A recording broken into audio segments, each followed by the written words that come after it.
Mouven TV est parti à la rencontre d'un des plus grands dermatologues belges. Celui-ci nous explique les bienfaits et les risques du Botox. Grit, notre présentatrice Mouven TV du côté néerlandophone, a joué le cobaye pour que nous puissions mieux comprendre le fonctionnement d'un traitement Botox. Il nous parle également de sa dernière invention. Déjà de la naissance, les crèmes solaires ou la protection solaire est essentielle.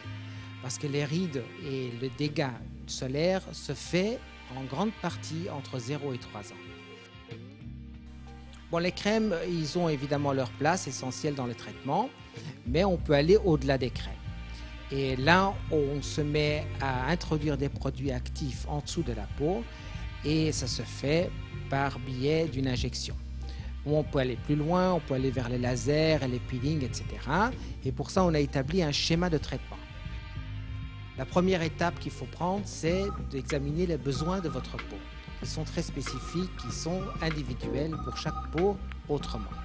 Pour ça, on a développé un appareil, un logiciel pour analyser votre peau et définir correctement vos besoins. Ces besoins-là sont traduits dans un code qui forme 15 chiffres. Une fois introduit dans une base de données avec les cosmétiques en pharmacie, vous donne les soins appropriés pour votre peau.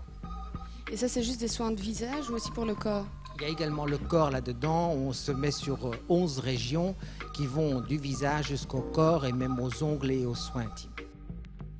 L'appareil sera entièrement calibré d'ici quelques semaines et là, cet appareil sera disponible à tous ceux qui voudront passer un entraînement pour pouvoir travailler avec.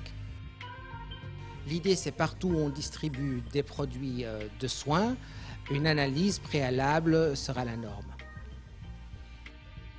Voilà, le scan de la peau consiste à prendre différents paramètres de votre peau qui sont essentiels pour le conseil des cosmétiques.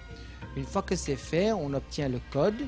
Le code part vers un site internet qui, lui, a une classification de tous les produits.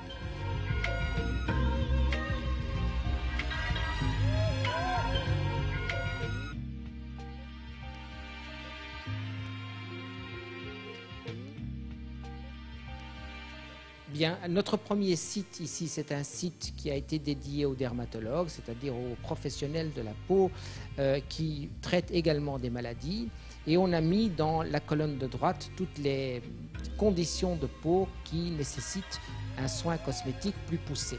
Tandis qu'à gauche, on a laissé les soins classiques comme l'hydratation, crème solaire et les suppléments, compléments alimentaires.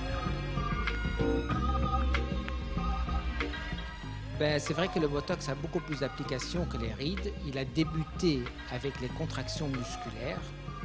Donc, il ne faut pas oublier que le début du Botox était entièrement médical. Oui, tout a commencé il y a près de 200 et des ans. Mais un des effets majeurs du Botox, c'est de couper un tout petit peu la transpiration. Et là, on l'utilise pour les gens qui professionnellement doivent utiliser leurs mains et qui souffrent de hyperhidrose, une transpiration accentuée. Et on l'utilise également dans les aisselles avec une transpiration accentuée où on a du mal à se vêtir normalement. Il faut conserver finalement la nature dans tout ça. Quand on exagère, la nature ne suit pas et on a un air figé et qui n'est pas naturel. L'idée, c'est de rajeunir vos cellules, pas de rendre une plastique figée. Donc de là, veiller que le corps même sache suivre avec tous les changements et toutes les améliorations qu'on lui apporte. Sinon, on risque de tomber dans ce visage plastique ou trop tiré.